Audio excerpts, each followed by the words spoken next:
Okay, does anyone have good solutions for dealing with like laundromat wars?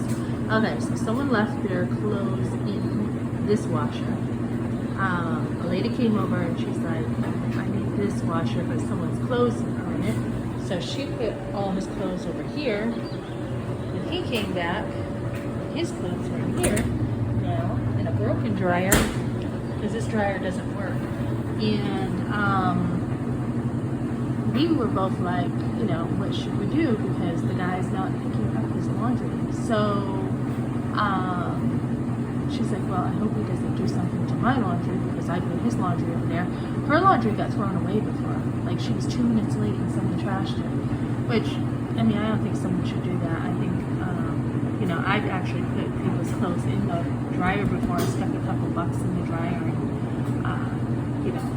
got it going for them because I wanted to approach it in a nice way, but their laundry was in my way. So, how do you deal with laundry that someone doesn't come get when they should?